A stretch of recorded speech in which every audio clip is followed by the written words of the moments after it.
हाँ जी, हमारा टॉपिक चल रहा था 10वीं का श्वसन तंत्र। उसी टॉपिक को आज आगे कंटिन्यू करते हैं। देखो, लास्ट क्लास में हमने पढ़ा था कि श्वसन तंत्र की परिभाषा, वायवीय और अवायवीय श्वसन। फिर मानव श्वसन तंत्र में हमने शुरू किया था नासा छिद्र, नासा मार्ग, ग्रसनी और थोड़ी बातें हमने कंठ की।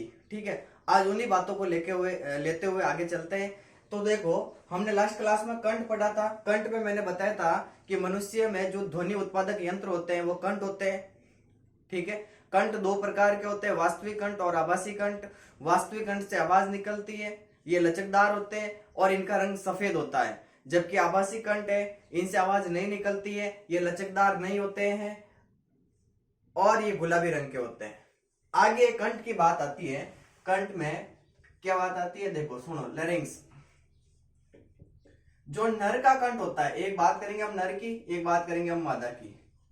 जो नर का कंठ होता है वो मादा की तुलना में बड़ा होता है और शरीर से बाहर निकला हुआ होता है।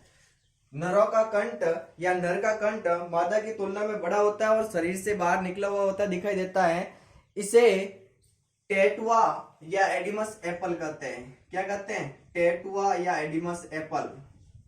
टेटुआ या एडिमस एप्पल।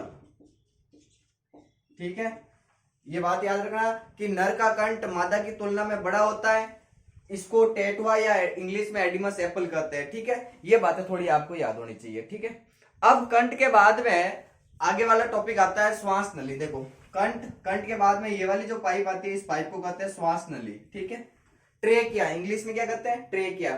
थोड़ा सा रफ कर लो और श्वास नली की बात करते हैं। ठीक है, अब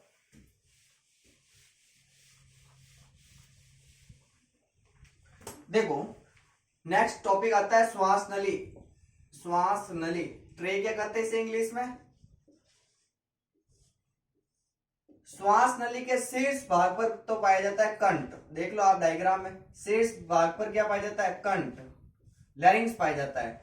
श्वास नली है ये वाली पूरी पाइप, इस श्वास नली के ऊपर देखो ये कंठ पाया जाता है। ठीक है, अब बात करें श्वास नली की, तो देखो श्वास नली ये वाला जो पाइप है ये लगभग 12 सेंटीमीटर लंबा होता है।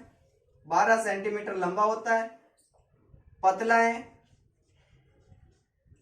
और नलिकाकार भाग होता है। कैसा भाग होता है? नलिकाकार भाग है, पतला है और 12 सेंटीमीटर लंबा है। यह बात आपको याद होनी चाहिए। ठीक है, श्वास नली का पहला पॉइंट है कि श्वास नली के शीर्ष भाग यानी ऊपर की ओर पाया जाता है कंठ, और श्वास नली एक लंबा पतला नलिकाकार भाग है जो लगभग 12 सेंटीमीटर लंबा होता है। अब देखो, इस श्वास नली के बीच में मैंने कुछ ऐसे कॉलम बनाए हैं। ये कॉलम अंग्रेजी के सी आकार के समान होते हैं। अंग्रेजी के सी आकार के समान होते हैं। ये सी आकार के जो छल्ले होते हैं, ये छल्ले काम करते हैं इस श्वास नली को पिचकने से रोकने का। श्वास नली को पिचकने से रोकने का, याद रखना, ये इंपॉर्टेंट है। पिचकने से रोकना किसका काम है? सी आकार के छल्लों का। श्वास नली के बीच में अंग्रेजी के सी आकार के छल्ले पाए जाते हैं जो श्वास नली को पिचकने से रोकते हैं।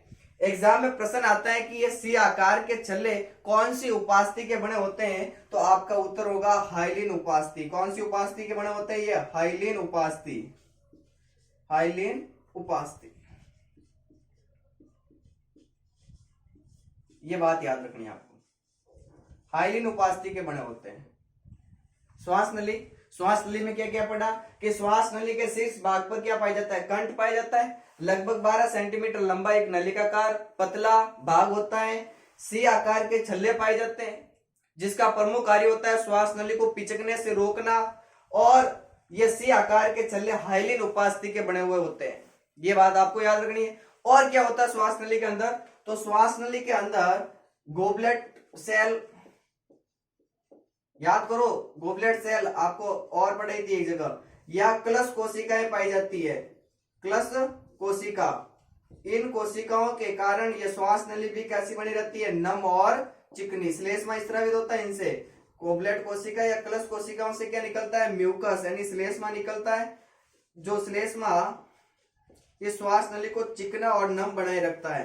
यह बात है आपको याद रखनी है श्वास नली में। ठीक है, कौन कौन सी बातें कि श्वास नली के शीर्ष भाग पर कंठ पाया जाता है, लगभग 12 सेंटीमीटर लंबा भाग है, पतला है, नलिकाकार है और सी आकार के छल्ले पाए जाते हैं जो श्वास नली को पिचकने से रोकते हैं। और ये सी आकार के छल्ले हाइलिन उपास्थि के बने हुए होते हैं और इस श्वास नली के बीच में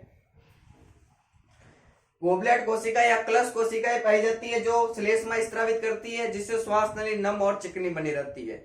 आगे देखो बात करें तो देखो ये श्वास नली आगे की ओर चलती है और दो भागों में विभाजित हो जाती है, एक इस साइड वाला भाग और एक इस साइड वाला भाग। इन भागों को कहते हैं श्वसनी, ब्रोंकाई। क्या कहते हैं? श्वसनी या ब्रोंकाई। ये याद रखना कि श्वास नली आगे चलकर वक्षीय गुहा में दो भागों में बढ़ जाती है जिसको श्वसनी या ब्रोंकाई कहते हैं। और ये जो ब्रोंकाई होती है ये श्वसनी ये इस साइड वाली है और ये श्वसनी इस साइड वाली है। ये अपनी श्वसनी अपनी ओर के फेफड़े में जाती है, इस साइड वाली श्वसनी इस साइड वाले फेफड़े में जाएगी। ठीक है, याद हो जाएगा, ये श्वसनी में याद रखना आपको। फिर बात करेंगे फेफड़े की।